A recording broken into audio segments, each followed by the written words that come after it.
There's a lot to be said about open world video games. I mean, they are basically the genre of the generation, like platformers and shooters before them. And like those genres, there's a lot of approaches you can take to open world games. Do you go with wide open maps littered with countless icons telling you where all the cool shit is? Do you drop players into a vast world with a handful of story beats and a whole bunch of cool stuff that they can potentially find along the way? Or do you go somewhere in between these two extremes? Recently I've been seeing a lot of people comparing, of all things, Red Dead Redemption 2 and The Legend of Zelda Breath of the Wild. More specifically, I saw people talking about how they were disappointed that Red Dead Redemption 2 fell back on the GTA style of structure and layout, instead of a more emergent, exploration-driven approach like Breath of the Wild. And while I was initially baffled by the comparison, I mean, what did you people expect? Red Dead Redemption is literally Grand Theft Auto with horses. I can kinda see the point these people are making. That said, I think they're wrong. I think wanting every game to be like Breath of the Wild is wrong. I think there's merit to be found in all types of open world approaches. For starters, let me just say, I love Breath of the Wild, I really do. It's easily my favourite Legend of Zelda game, and it was one of my favourite games of 2017. It was a nice change of pace from other open world games that just bombarded you with nebulous, extraneous content, and it promoted a sense of wonder and adventure. It really was a game where the journey was more important than the destination. It felt like by loosening the structure and letting players go where they wanted, when they wanted, Breath of the Wild became as close to an actual adventure as you could get without leaving the comfort of your own home. But looking back, I find myself remembering less and less about my actual personal experience with the game. I could tell you maybe one or two small cool things that happened between the big story beats, but what I could talk more about was the endless running and climbing just trying to get to my destination that I'd mark on my map. I genuinely don't remember all the cool things I stumbled upon. I remember spending hours upon hours climbing different walls because it was always the fastest way to go from point A to point B.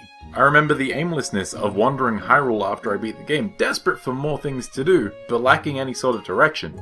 Granted, the mystery of not knowing what was around each bend and each mountain was immense. And it was exciting, but without any kind of direction, I found myself losing interest.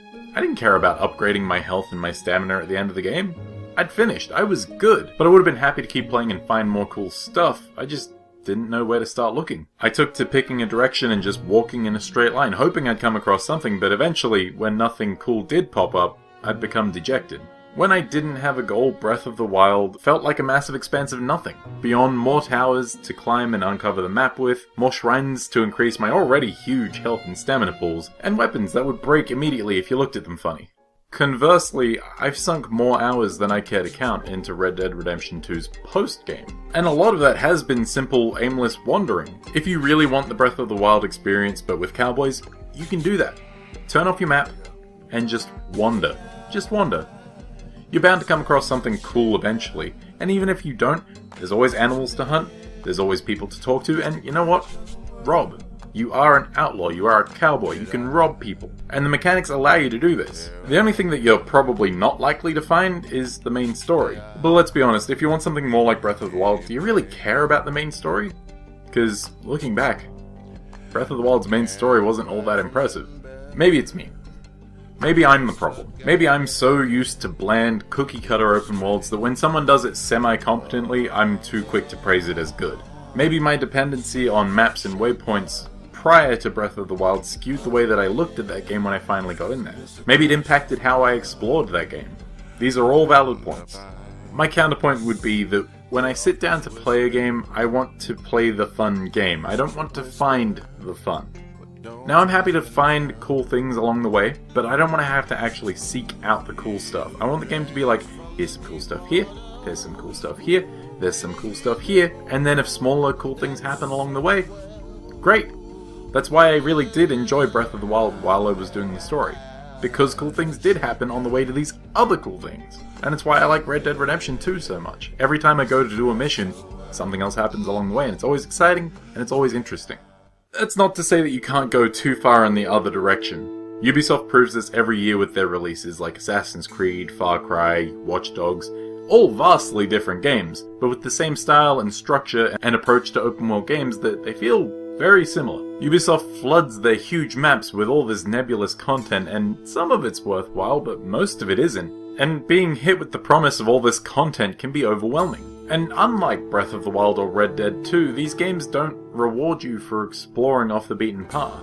and the side content it does litter its map with doesn't feel meaningful. Granted, Assassin's Creed Odyssey, the latest Ubisoft game, does have some missions that feel worthwhile, but you have to sift through so much extraneous bullshit that it's not really worth it. The other part of these games is that barely anything happens as you play unless you're in some kind of mission already. Everything is meticulously crafted and placed for you to go and experience. But for all their size and scope, it's rare for a game from Ubisoft to feel alive. Maybe Far Cry 3, maybe Far Cry 3 and Far Cry 2 felt alive at the time. But with Breath of the Wild, you could be climbing a sheer wall and a sudden rainfall would start, and it would make the task so much harder. Or you could stumble onto a mini-boss with no indication that this was what this was gonna be until you're fighting a 20-foot tall rock monster. Red Dead Redemption 2 has countless events that can happen on the road between point A and point B, and yeah, these are scripted to some degree, but the way that they just happen out in the world, and the sheer variety of them on display, gives the world just a little more credibility, I think. I don't feel like I'm in an amusement park checking off boxes around a map. I'm in a living, breathing world, and that world happens around me regardless of whether I care or not. Now you can do a focused, structured approach to an open world game and have it be fun. That is totally possible. I've had plenty of fun with the aforementioned Ubisoft games, but they become so formulaic with every entry that they become less and less fun because you're not seeing a new thing anymore. And to be honest, in terms of their world and their approach to content off the story path, they could stand to rein it in a bit. Marvel's Spider-Man, on the other hand, if you want to flood your map with content, sit down, play Marvel's Spider-Man, take some notes. Similar to a Ubisoft game, Spider-Man has towers to uncover the map, it's got gang hideouts, it's got collectibles, it's got ranked challenges, it's got a whole bunch of stuff that you could find in Assassin's Creed, Watch Dogs, any of those things. All that stuff that I burn out on in open world games. And yet, when I played Spider-Man, I had all of that side content cleared and out of the way before I even touched the final mission. And I think the key to Spider-Man's approach to side content is restraint. Spider-Man doesn't open the content floodgates as soon as you get control of the web slinger. In fact, it sprinkles in more content act by act, giving you more collectibles, gang hideouts, all that stuff in bite-sized portions, so as to not burn you out immediately. It also helps that 1. The content they do give you is reasonable in size. There's not too many of one thing to do. 2. The map itself, not that big. It's manageable size. And 3. Traversing around the map is half the fun of the game. Swinging around New York City, really fun. So getting from collectible to gang hideout to rank mission to side mission to story mission, it just feels so good. Being able to take on the side content in a way that was fast and fun really does stop you from burning out. It never felt like you were wasting your time, especially since all of the side content would reward you with tokens you could use for new suits and new gear. At the end of the day, I don't think there is one correct approach to open world video games. I think wanting everything to be Breath of the Wild is understandable, but misguided. Making finding your fun actually enjoyable is no easy feat, and Breath of the Wild, for me at least, accomplished this so long as I had bigger goals to head towards. But if every open world video game did this, it would eventually just feel like work, as well as just making Breath of the Wild less special. By that same token, giving me a checklist to run down also feels like a chore. And a big part of my problem with Ubisoft open worlds is that we've seen so many of them, and they never ever change. They just get bigger. All I'm really saying is that at the end of the day, not every game needs to be Breath of the Wild, or Assassin's Creed, or GTA. The approach that an open world game takes to how players explore, interact, and experience their world is maybe the biggest aspect of an open world game. And wouldn't it be boring if game designers only limited themselves to a handful of templates?